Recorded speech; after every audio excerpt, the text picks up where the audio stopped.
Welcome to Saya Tunes.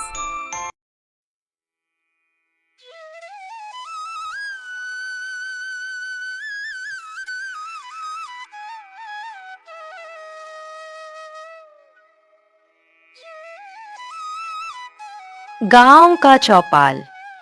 गांव के बुजुर्ग, युवा और महिलाएं इकट्ठे हैं। कोई ईमानदारी पर बात कर रहा है तो कोई कह रहा है कि आजकल ईमानदारी से कुछ नहीं मिलता। चौपाल पर बहस चल रही है। आजकल तो दुनिया में धोखेबाजों का ही राज है। कौन ईमानदार रह गया है अब? ऐसा क्यों कहते हो बाबा? रघुनाथ जैसा आदमी है हमारे गांव में, उसने आज तक किसी को धोखा नहीं दिया। हाँ, रघुनाथ तो ईमानदार है, लेकिन उसका क्या फायदा? मेहनत तो बहुत करता है पर पैसे कम ही कमाता है। बाबा, पैसे से बड़ा इनाम होता है विश्वास और इज्जत, और ये रघुनाथ के पास भरपूर है।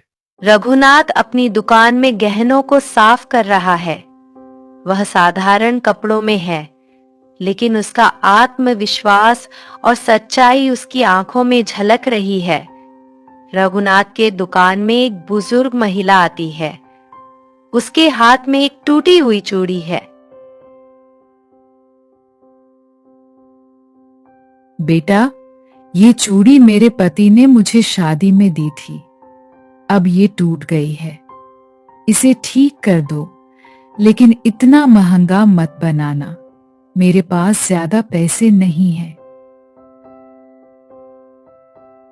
चिंता मत कीजिए काकी, ये चूड़ी आपके लिए उतनी ही कीमती है जितनी मेरे लिए आपकी मुस्कान। मैं इसे ऐसा बनाऊंगा कि आपको पुरानी यादें ताजा हो जाएंगी। और पैसे की चिंता मत कीजिए, जो ठीक लगे वही दे दीजिए। महिला संतोष से बैठती है। रघुनाथ तुरंत काम में लग जाता है। गहना बनाते समय उसके कौशल और मेहनत दिखती है, और काम पूरा होते ही वो चूड़ी चमचमाती है। ये लीजिए आपकी चूड़ी, कुछ कमी तो नहीं है ना काकी? बेटा, तुम तो भगवान समान हो। मुझे लगा था ये चूड़ी अब कभी सही नहीं होगी, पर तुमने करके दिखाया।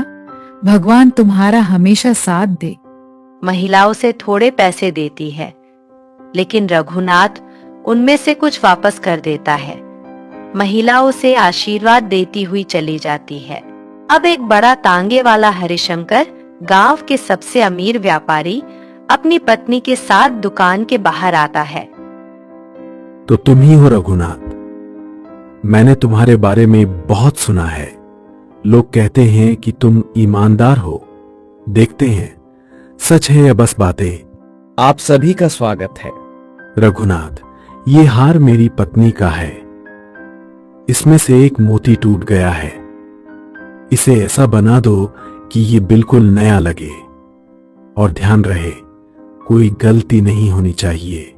आप निश्चिंत रहिए साहब, मैं इसे अपनी पूरी मेहनत और सच्चाई से बनाऊंगा, लेकिन इसमें 3 दिन का समय लगेगा।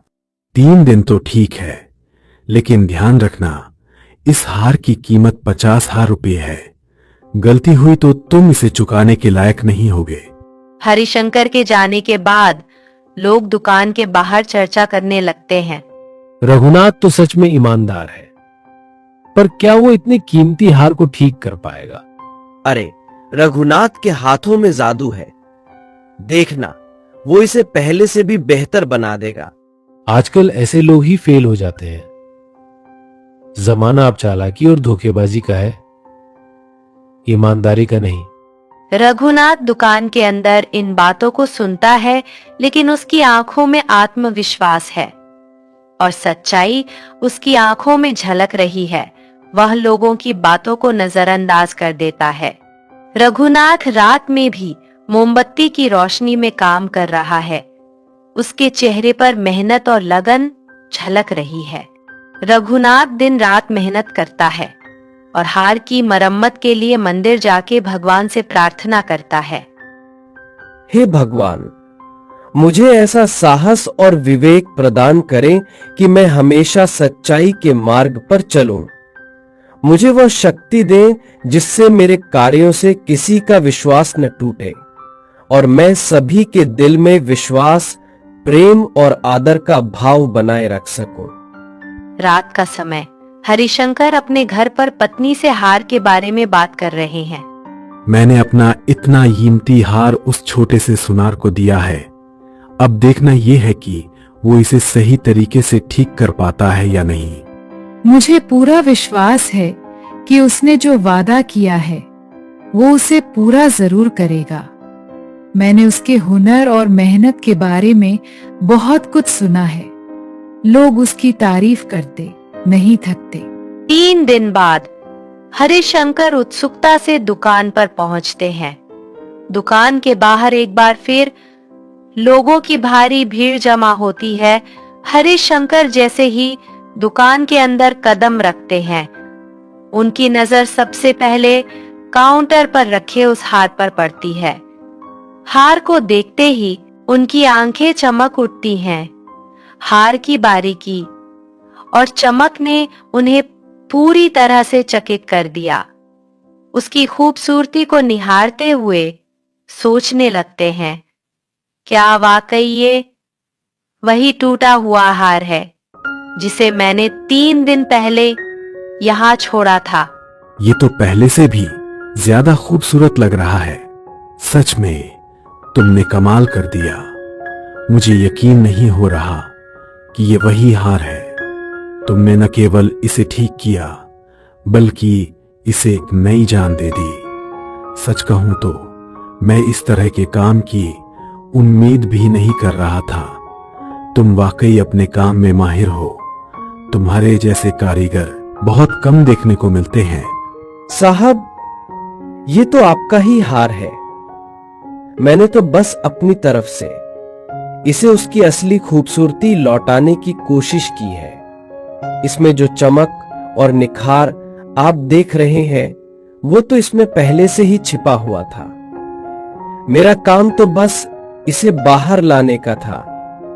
आप इसे इस तरह संभालिए कि ये खूबसूरती हमेशा बनी रहे। ऐसे कीमती चीजों को सजाना संवारना मेरे लिए एक सम्मान की बात है। अब बताओ कितने पैसे लोगे? सिर्फ 500 रुपए। मेरी मेहनत का बस यही हक है। मैंने जितना काम किया है उतने पैसे से मैं संतुष्ट हूं। ये पैसे सिर्फ मेरे श्रम का मूल्य नहीं बल्कि उस विश्वास का भी प्रतीक है जो आपने मुझ पर रखा। मुझे इस काम को पूरा करने की जो खुशी मिली है वो किसी भी पैसे से बढ़कर है। भीड़ में लोग फुसफुसाते हुए एक दूसरे से बातें कर रहे थे और एक हलचल सी मच गई थी। 500 रुपए, इतना कम? यही तो रघुनाथ की खासियत है। वह हमेशा किसी भी काम को दिल से करता है, चाहे वो छोटा हो या बड़ा। वह उसे पूरी ईमानदारी और मेहनत से करता है। हरिशंकर कुछ पल सोचने के बाद उन्होंने अपने कोट की जेब से 500 रुपए निकाले, लेकिन फिर अचानक उनकी नजरें चमकी और उन्होंने 5000 रुपए और बढ़ा दिए। यह तुम्हारी ईमानदारी का इनाम है। तुम्हारे जैसे लोग अब बहुत कम हैं। आजकल के जमाने में लोग सिर्फ खुद के फायदे के बारे में सोचते हैं, लेकिन तुमने न केवल अपने काम को बखूबी किया बल्कि अपनी ईमानदारी और मेहनत से सबको प्रेरित भी किया है। तुम्हारी नीयत और काम करने का तरीका दोनों बहुत खास है। मुझे यकीन है कि तुम्हारे जैसे लोग समाज में बहुत जरूरी हैं, जो सच और मेहनत को अहमियत देते हैं। हरिशंकर रघुनाथ से अलविदा लेते हैं और रघुनाथ मुस्कुरा के अपने काम में ध्यान केंद्रित करता है। रघुनाथ ने महसूस किया कि जीवन की असली खुशियां सिर्फ बाहरी दुनिया की नजरों से नहीं बल्कि अंदर से संतुष्टि और समर्पण से आती हैं। Welcome to Saya Tunes. मेहनत और भाग्य।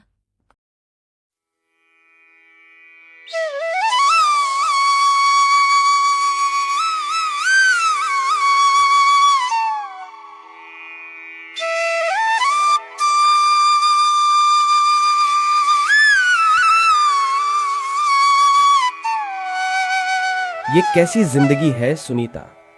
दिन रात खून पसीना एक करता हूं, लेकिन कुछ हाथ नहीं आता। न बच्चों को सही पढ़ाई मिल रही है, न ही हमें चैन की नींद। हिम्मत मत हारो रमेश, भगवान मेहनत का फल जरूर देते हैं। तुम बस अपना काम करते रहो। अचानक रमेश का हल जमीन में किसी कठोर चीज से टकराता है। वह रुकता है और ध्यान से देखता है। ये क्या है? लगता है हल किसी बड़े पत्थर से टकराया है, पर ये तो कुछ और है। हे भगवान, ये सोने के सिक्के, गहने, इतना सारा खजाना, क्या मैं सपना देख रहा हूं? रमेश सोने का मटका लेकर घर पहुंचता है और मटके को छुपा देता है। तुम इतने परेशान क्यों हो? क्या हुआ? सुनीता, मैंने आज खेत में एक मटका खोजा। उसमें सोने के सिक्के और जवाहरात है। क्या? ये तो भगवान का आशीर्वाद है। लेकिन रमेश, हमें इसे बहुत समझदारी से इस्तेमाल करना होगा। अगर किसी को पता चला तो मुश्किलें खड़ी हो जाएंगी। तुम सही कहती हो। मैं इसे धीरे धीरे इस्तेमाल करूंगा ताकि किसी को शक न हो। यह कहकर रमेश और सुनीता सो जाते हैं। अगले दिन रमेश गांव के बुजुर्ग हरिप्रसाद से मिलने जाता है। रमेश, तू आजकल बहुत सोच में डूबा रहता है, क्या बात है? हरिप्रसाद काका, मैं आपसे कुछ जरूरी सलाह लेने आया हूं। मैंने खेत में सोने और गहनों से भरा मटका पाया है, पर मुझे समझ नहीं आ रहा कि इसका क्या करूं। रमेश, ये तेरी मेहनत और भगवान का इनाम है। इसे धीरे धीरे इस्तेमाल कर। सबसे पहले अपने बच्चों की पढ़ाई और खेती के काम में निवेश कर। याद रख, पैसा सही जगह लगे तो सुख देता है, वरना मुसीबत बन सकता है। काका, आपकी बात गांठ बांध ली। मैं इसे सही तरीके से ही इस्तेमाल करूंगा। कुछ महीने बाद रमेश की तरक्की चर्चा का विषय बन जाती है। अरे, रमेश ने अचानक इतनी जमीन कैसे खरीद ली? ये ट्रैक्टर कहां से आया? जरूर कुछ गड़बड़ है। इतने सालों से गरीब था और अब अमीर हो गया। अरे रमेश बेटा, कैसे हो? इधर आओ। हाँ सरपंच जी, अभी आया। रमेश, ये सब क्या है? अचानक इतनी तरक्की कैसे हुई? सरपंच जी, बस मेहनत और भगवान की कृपा से मेरे खेतों में अब अच्छी फसल हो रही है। रमेश की बात सुनकर सरपंच को शक होता है, लेकिन वे कुछ नहीं कहते। इस तरह से रमेश की तरक्की की बात पूरे राज्य में फैल जाती है और यह बात चोरों को पता लग जाती है। चोर चोरी करने का फैसला करते हैं और दूसरी ही रात को रमेश के घर में चोरी करने के लिए पहुंच जाते हैं। सुन, इसी के घर में कुछ खजाना छुपा है, जल्दी ढूंढो। मुझे लग रहा है ये मटका यहीं कहीं छुपा होगा। चोरों के बातचीत से रमेश की नींद खुल जाती है। अरे, इतनी रात को कौन बात कर रहा होगा? रमेश खिड़की से झांक कर देखता है। उसे चोर दिखाई देते हैं।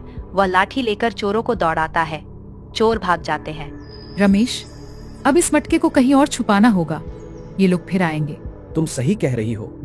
मैं इसे ऐसी जगह ले जाऊंगा जहां कोई पहुंच न सके। कुछ साल बाद रमेश का परिवार सुखी हो जाता है। गांव वाले उसके पास सलाह लेने आते हैं। रमेश, हमें भी सिखाओ कि हम अपनी जिंदगी कैसे बदल सकते हैं। सबसे बड़ी ताकत मेहनत और समझदारी है। पैसा तभी काम आता है जब उसे सही जगह लगाया जाए। मैं चाहता हूं कि मेरा गांव तरक्की करे। मैंने एक स्कूल और अस्पताल बनवाया है। इसका फायदा सभी को मिलेगा।